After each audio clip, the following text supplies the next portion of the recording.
This is one of the craziest love triangle stories you will ever listen to. Let me explain. It starts with this woman, and she was 42 from Maryland, USA, and she was married to this man, Anthony. Anthony was 44 at the time. They both had been married for about 18 years and had 5 children together. Now, Anne and Anthony had moved from Maryland to Michigan because of Anthony's volunteer work as a youth hockey coach.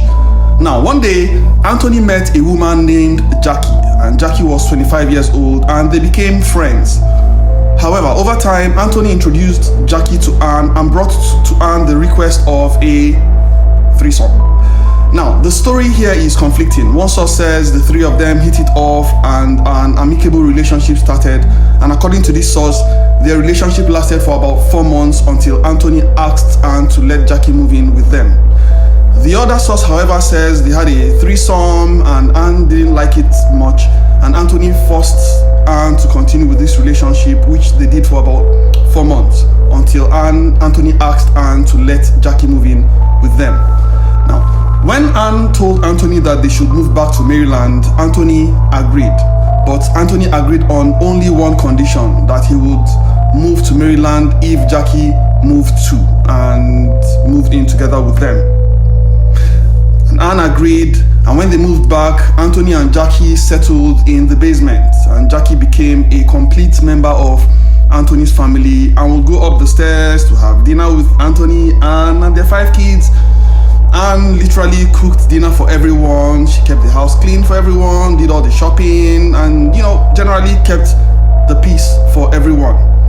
And even though it looked like Anne was now okay with the situation, she was never really happy, because all she wanted was for her marriage to get back to the way it was and for her husband Anthony to get rid of Jackie. And she was angry, but she never let Anthony know. And in a way, she was always scared of Anthony, because if she complained, Anthony threatened to leave her and her kids. And sometimes he would threaten to just get a divorce and to marry Jackie. And over time, Anthony stopped caring completely for Anne and stopped having with Anne. And they barely spoke to each other, even though they all lived in the same house. Apparently, Anthony was very abusive throughout their relationship. Now, Anne had a pretty big trust fund of about $1 million, and Anne and Anthony had been using the trust fund for a while just to get by. But now Anthony was using the money all for himself. He literally went on shopping sprees with Anne's money and eventually spent all the money. Eventually, Anne became sick of everything, and Anne planned with her 13-year-old daughter. I couldn't quite get her name, so we'll just call her daughter. And her daughter's boyfriend, his name is Gabriel. Gabriel was only 18. On the night of October 4th, Anne and her daughter went to pick Gabriel up. And then while everyone was going about their nights, Gabriel waited in the backyard. And when everyone was asleep, Anne went down to the kitchen and let Gabriel into the house.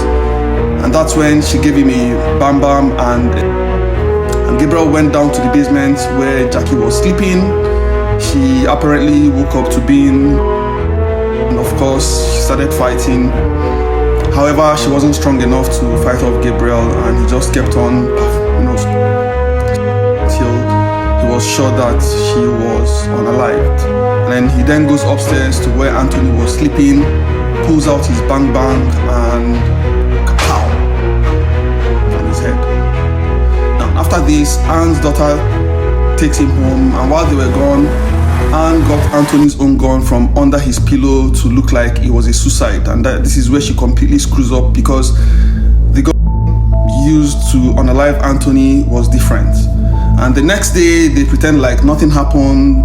Anne went to the grocery store, ran some other errands, and when she came back home, she dialed 911. And officers arrived quickly on the scene and noticed that she was really calm, she was not crying, she didn't act like a woman who had found her husband unalived.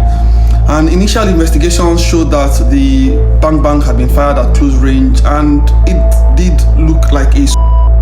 And when they spoke with Anne, she said she had been running errands. She told police Anthony had been depressed, but she never really thought he would take his own life.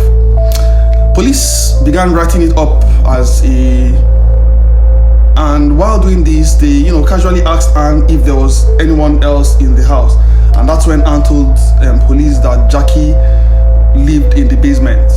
Now, police goes down to the basement and were completely shocked by what they found. They saw Jackie's body on a blood-soaked carpet in the middle of the room, and the body had apparently been multiple times everywhere: the head, the torso, arms, neck, even the legs.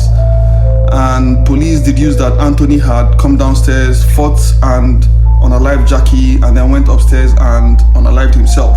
So they wrote it up as and they left.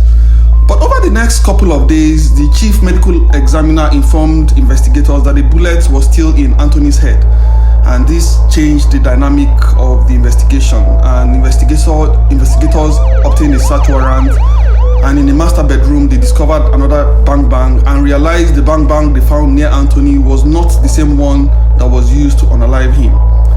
And the only person, of course, they have to question is Anne, and they invite Anne and her 13-year-old daughter for questioning. Initially not as suspects, but just to see maybe what they had witnessed. And Anne tells police about the affair, and Anne agrees to do a gunpowder test, and she apparently gives them her cell phone and allow them take a DNA sample from her. She also agreed to do a polygraph test, and Anne's daughter also did the same. She was questioned in a separate room, and according to the story, she was very erratic and allegedly tried to run out of the police station at some point. And police took both phones and go through it, and that's when they discover everything. Not only had Anne failed the polygraph test, evidence found on both phones indicated Anne and her daughter convinced Gabriel that Anthony and Jackie were abusive to the entire family, and they asked him if he wouldn't mind unaliving them, and once they were unalived, he could move in with them. An investigator arrested Gabriel, and he confesses, and these are the real pictures. And all three of them were charged with first-degree unaliving, and on May 2017, Anne was sentenced to 6 years behind bars.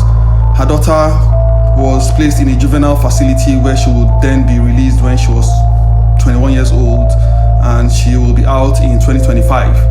And Gabriel was also sentenced to 60 years in jail. Follow me as I unveil more stories. My name is Ken.